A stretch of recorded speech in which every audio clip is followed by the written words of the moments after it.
Howdy everyone, it's me once again, the one and only Killer Rodan. I figured I would review an action movie I've watched recently. I kinda just want to get this out the way because I still have a lot of movies to review. I mean, that's kind of the point of the channel anyway. Anyway, it's going to be something more modern compared to the usual low budget stuff I would often talk about. Anyway, moreover, is Colombia. That's the film I'll be talking about. And to be more specific, I'm going to be talking about the unrated version.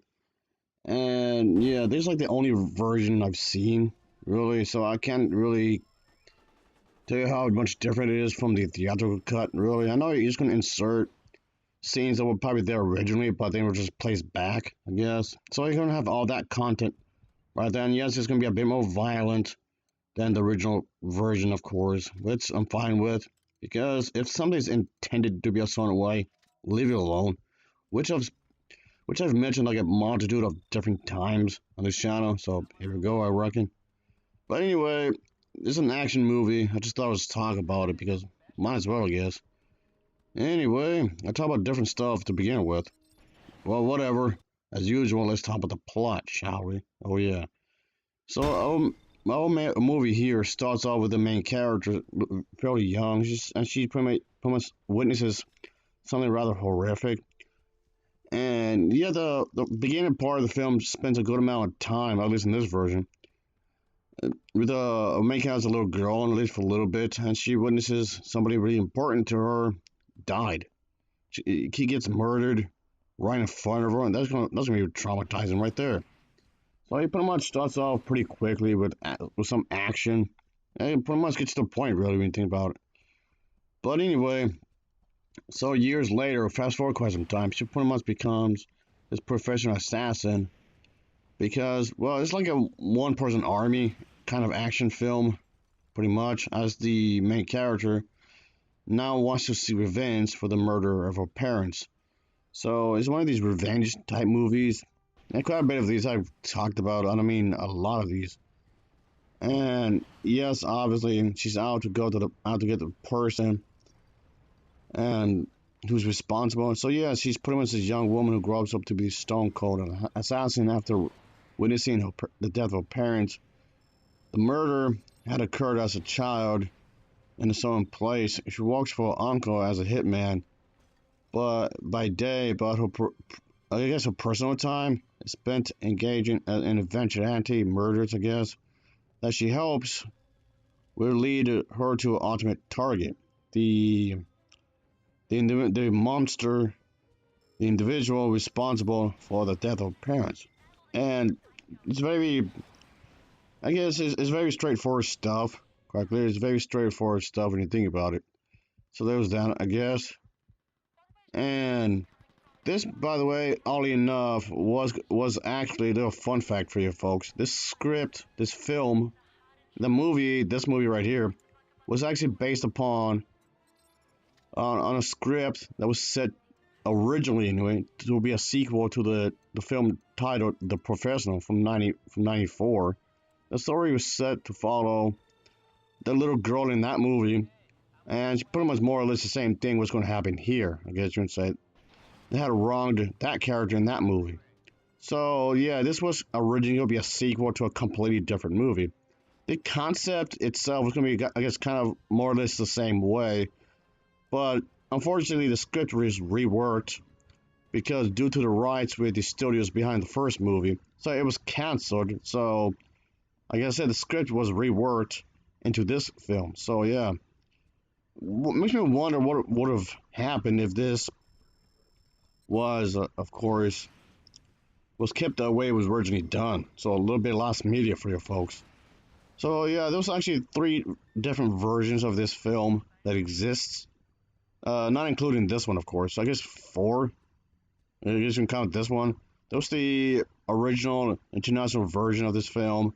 Then there was the theatrical U.S. version of this film was cut to ensure a PG-13 rating, and then there was the unedited version. I was saying, yeah, I guess there only is three versions. Come to think about it, but still, this version I'm talking about includes more violence, quite clearly, more guns and all that jazz. Well, at least you see more violence in a way. I mean, this movie is not gonna be like the super goriest thing ever. It's not super bloody or anything. It's not. And it's not gonna be the bloodiest, most gore thing like a Saw movie or whatever. It's not gonna be like that. It's just way more violent, and those are scenes that are gonna be considered too disturbing for some people. Intense action sequences and some brief nudity and some language, I guess, and whatnot. So maybe some sexuality to a limited extent. Some of these stuff might be, I guess, too much for some people, I guess, but it didn't bother me really. I've seen so much violence in movies. It's whatever to me, I guess. I guess I got desensitized, I guess. Whatever. But I mean, okay, this movie was decent enough, I guess. It's pretty crazy in its own way, I guess. It's pretty wild in its own way. And so, this is definitely is a pretty solid movie. I mean, I know this film didn't receive positive reviews, not really. And I mean, okay, people, I've seen worse.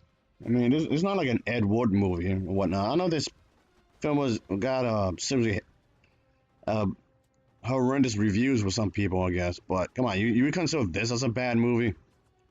I mean, it's decent enough, I guess, but I thought it was solid enough. But I'm going as far as to say it's the worst. Like I said, it's not in terms of It's not in terms of quality of an Ed Wood movie, thankfully. So there's a solid production, a solid enough story, and decent enough acting. So okay, there was that. The production is way better than any Ed Wood movie I've ever seen, so that's something. If the people behind it are actually way more competent, I guess you would say, so that's something. Let me just wrap it up here, I guess. But anyhow, I thought this was a solid enough movie. Of course, I've seen a lot of enough action movies to begin with, so this whole revenge thing is it's probably overdone if you ask me, but still. Well, not a great movie by any means, but it kept my interest up throughout the entire thing. So that's clearly better than a shitload of action movies I've seen. So there was that. Yeah, I'm looking at you, Michael Bay. His action movies are terrible. Oh, and why might some people might consider this as a run-of-the-mill action movie, which to some extent it is, but it is better produced than some of the other action movies I've seen over the years. So that's, I guess, it has a medium budget action movie, I guess, but it's fine for all things considered, I guess. And I don't know, these types of movies I tend to be like a dime a dozen. I get it, but still, it's one of the better action movies I've seen over the years, I suppose. And I've seen a lot of bad action movies, quite a few actually. But anyway, it's fine. It's fine. It's pretty simple. It's pretty straightforward and whatnot. And but yeah, it's fun, I guess. I suppose it's very straightforward. The movie knows what it is. We all know what this movie's gonna be coming forward, I guess. And the movie knows it. The movie knows it's aware enough that it knows exactly what it is, and it delivers on that. It's not trying to be one of those pretentious, artsy, raunchy drama type movies. Thankfully, I mean, it tries to be emotional here and there, but that's about it. Anyway, I'll give this film an overall rating of a 7.0 out of 10. It gets a 7.0 out of 10 for me. Like I said, it's a solid enough film, I guess. Anyhow, as always, thanks for watching, and take care. Until next time, see ya. Oh yeah, later. Oh, definitely. Oh yeah.